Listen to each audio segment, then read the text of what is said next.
just going to do a solo video and talk a little bit about, hoarding, item collection, etc. Within Morrowind. So, the first thing I wanted to note is the stronghold that I use as my base, which is Rethen Manor, which is on the Odai River, south of Balmora. You can see Balmora down there. But it's a really scenic little location. It's in the green plains of the continent, so it's really got a nice little, homely feel to it. The other two stronghold manors of Redran and Telvanni are in the Ash Waste, so it's black and kind of nasty, but I've always liked this this manor. So in Morrowind, when you advance through one of the great houses far enough, you get the option to build a stronghold, and that's what I'm in right now. It's a pretty cool little self-contained community. Obviously, it's in the style of the Balmora buildings, but you got a couple of buildings, a tower, and there's actually NPCs that live here. Now, the house that I use, of course, is the Rethen Manor, because it's kind of like, the main building. But this is where I hoard all the items that I collect during my playthrough, and this is my main character. This is the character I went through the main quest with through House Halalu and maybe one or two other guild quests. But first, I just wanted to show you what's going on my person. And that is, I have a full set of adamantium armor, which is added by the Tribunal expansion. And for my gauntlets, instead of the adamantium bracers, I have the 2 gauntlets of Wraithguard. Now, one of the gauntlets of Wraithguard you get by basically going through the main quest, and you have, it's given to you by Vivek, and I just want to run through the buffs that it gives you. It's a pretty powerful artifact. As you can see, it has a whole ton of resistance, shield, reflect, etc. But I also have another one, and that is obtained by killing Vivek and having the last remaining dwarf kind of reactivate the machinery in the gauntlet. It's actually a really interesting way to complete the main quest through a backdoor sort of manner. Like, obviously, you have to kill Vivek, who's a god, and he's extremely powerful. But I did it basically because I'm a hoarder in this game, and I wanted to have both gauntlets. Which leads me to this. I filled Azura's Star, one of the Daedric artifacts, with Vivek's soul, so it's a pricey piece of collector's item right there. Let's go through some other stuff here. We have the Royal Signet Ring, which is obtained by killing the King of Morrowind in the Tribunal expansion. And as you can see from the buffs, he's wearing this ring. It reflects 100%, restores health and fatigue 10 points per second. This is all constant effect. And resists magic and paralysis. So you really have to be able to do a lot of raw damage to kill this guy. But hack at him enough and you'll kill him. And that's what I did, again, because I'm a hoarder. So I also have the Eladon's Ward, which is a pretty neat looking shield that heals 50 to 100 points when you cast it. Not that I really need that, because I have constant restore health and fatigue with the ring.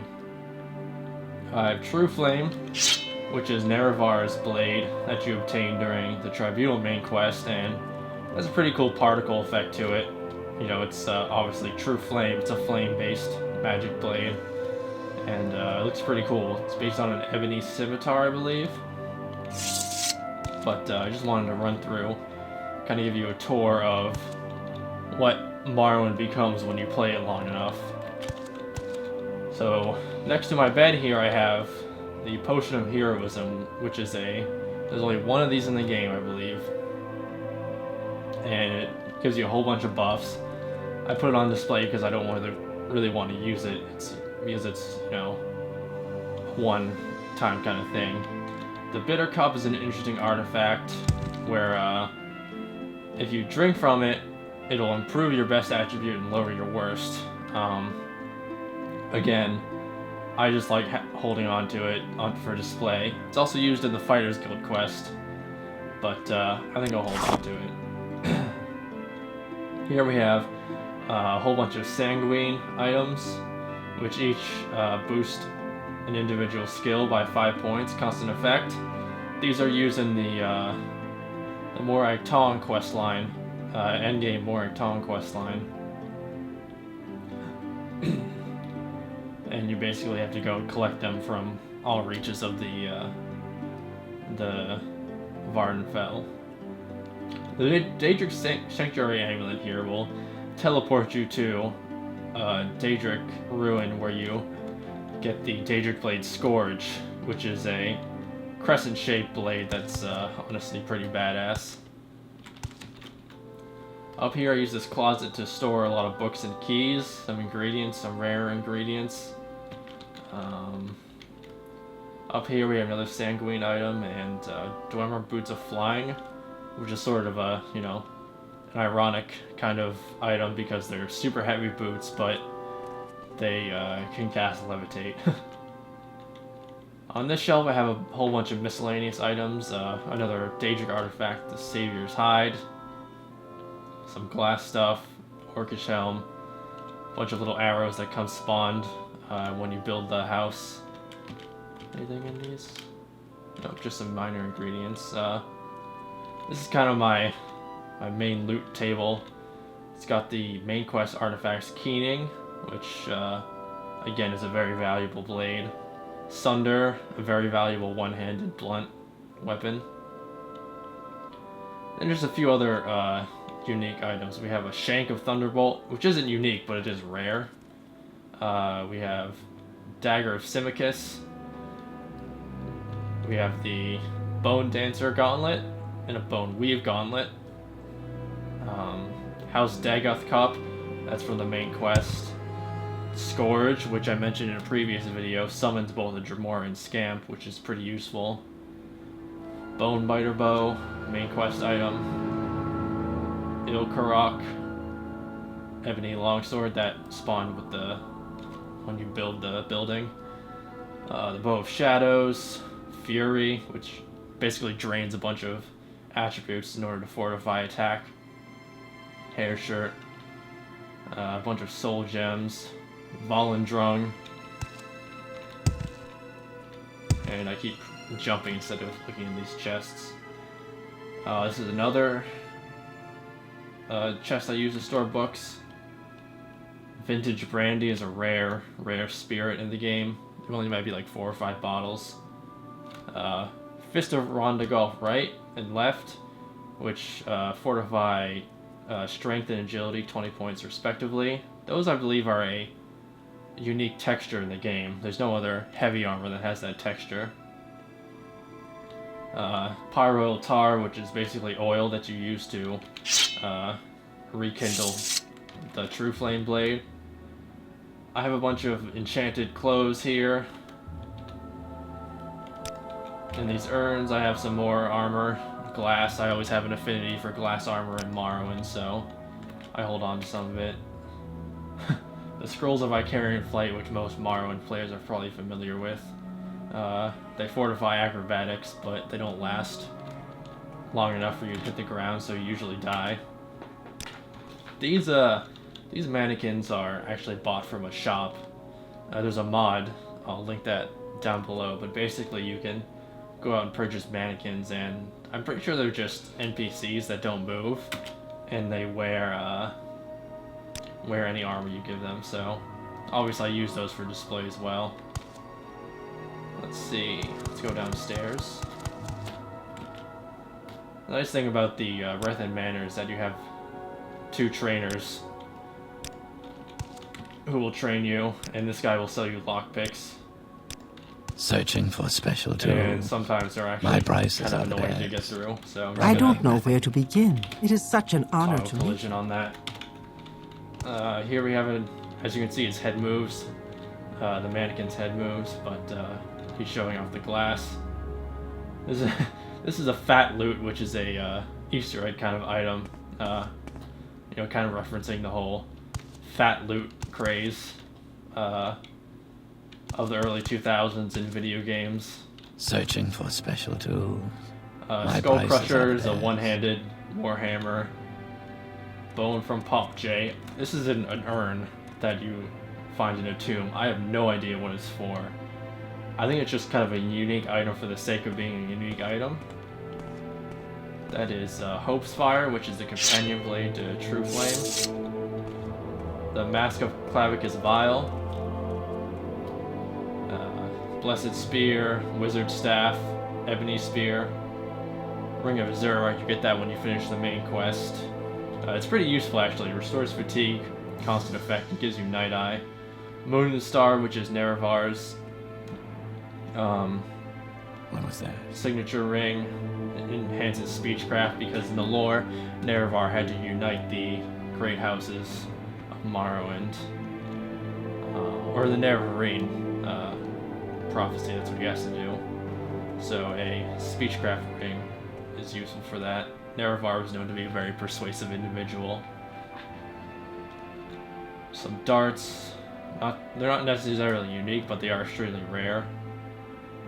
Her dart, you get those after killing some of the hands of Almalexia, one of the tribunal gods. Her hands are basically her personal bodyguards.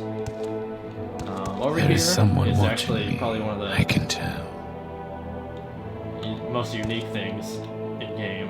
This is a full set of Daedric armor, which the only way to obtain this is to either kill a valuable NPC or run across the stretches of Morrowind, Tribunal, and the Soulslime expansion to look for the individual pieces.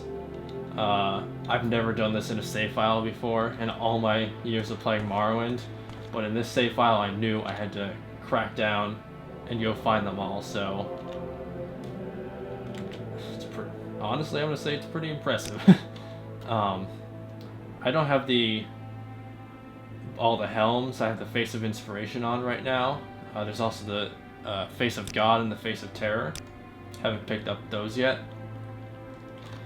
This is High Ordinator armor, specifically armor from another one of Almalexia's bodyguards, which are named Her Hands. So it's Her Hands Greaves, Her Hands Pauldron, etc. It's all enchanted with some constant effect stuff. Again, very difficult NPCs to kill. Over here we have adamantium ore, which is used in making the armor. I like to collect it just because it's rare. An extra set of Daedric Greaves, and a bunch of unique Dwemer plans. I'm not really sure what these are for. They might be for a collection quest, but again, I like holding on to them for display. Daedric darts, which are incredibly rare. I think there only might be like 10 or so in the entire game. Some individual Daedric weapons. Welcome, friend. Over You're here, I just nearly a have legend more around selection here. of Please, weapons. talk.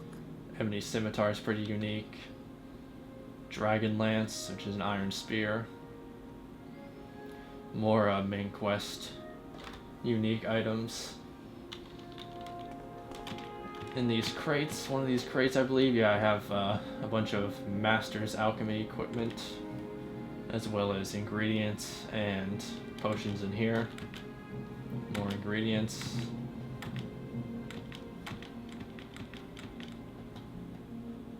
Ancient silver daggers are cursed, I believe, and they spawn a ghost when you pick them up.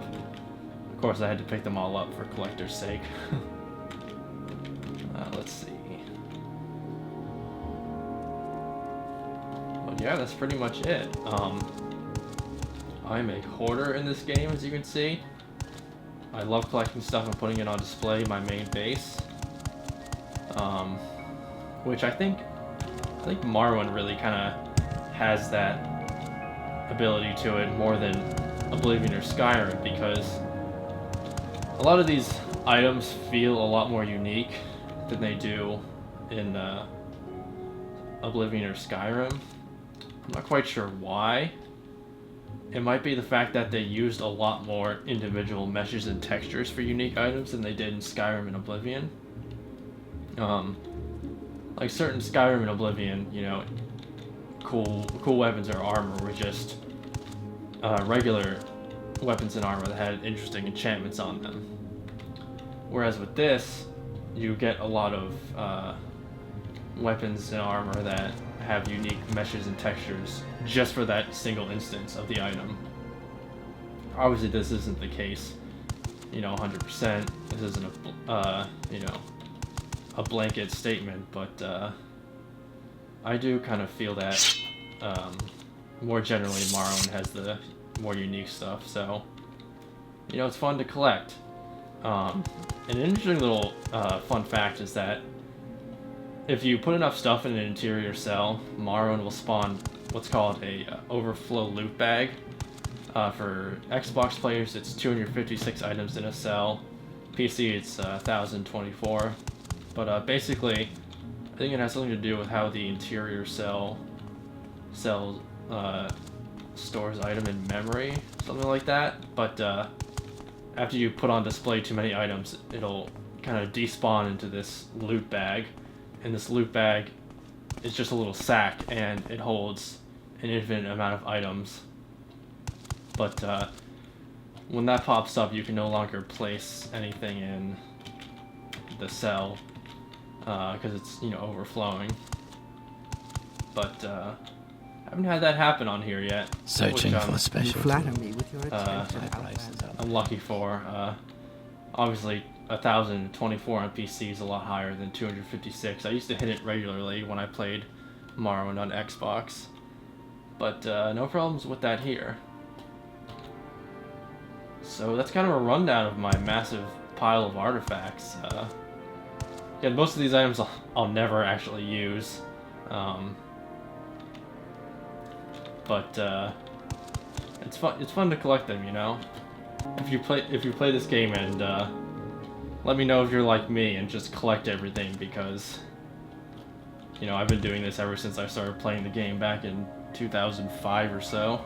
Just collecting stuff, and I still do it. I don't know what the appeal is, but something I do. Oh yeah, here's 563 Dwemer coins. And I'll leave you with that. 563 Dwemer coins.